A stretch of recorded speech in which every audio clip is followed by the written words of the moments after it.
ఇశ్రాయేలీయుల దేశం భయంతో బాధతో నిండిపోయిన రోజులు. మిద్యానీయుల దాడులతో ప్రజలు నలిగిపోతున్నారు.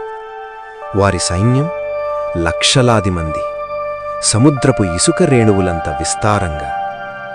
అలాంటి సమయంలో దేవుడు ఒక మనిషిని ఎన్నుకున్నాడు. అతని పేరు గిద్యోను. గిద్యోను దగ్గర మొదటగా ఉన్న సైన్యం 32,000 మంది.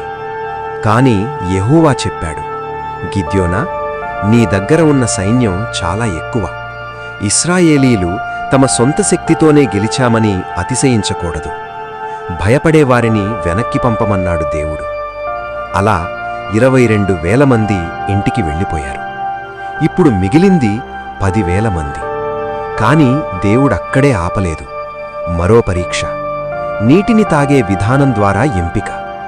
చివరకు దేవుడు ఎన్నుకున్నవారు ఎంతమంది తెలుసా? కేవలం 300 మంది. లక్షలాది శత్రువులను ఎదుర్కోవడానికి 300 మంది మాత్రమే. అయినా గిద్యోను వెనకడుగు వెయ్యలేదు. ఎందుకంటే అతనికి తెలుసు, యుద్ధం మనుష్యులది కాదు, యుద్ధం యెహోవాదే. దేవుడిచ్చిన ఆయుధాలు కూడా విచిత్రమైనవే. కత్తులు కాదు, బాణాలు కాదు, కొమ్ములు, ఖాళీ కుండలు, ఆ కుండలలో దాగి ఉన్న దివిటీలు. గిద్యోను తన సైన్యాన్ని 3 భాగాలుగా విభజించాడు. శత్రు శిబిరాన్ని చుట్టుముట్టమన్నాడు. అది అర్ధరాత్రి సమయం, నిశ్శబ్దం, చీకటి. అకస్మాత్తుగా గిద్యోను ఇచ్చిన సంకేతంతో 300 మంది ఒకేసారి కొమ్ములు ఊదారు, కుండలను పగలగొట్టారు, దివిటీలను పైకెత్తారు.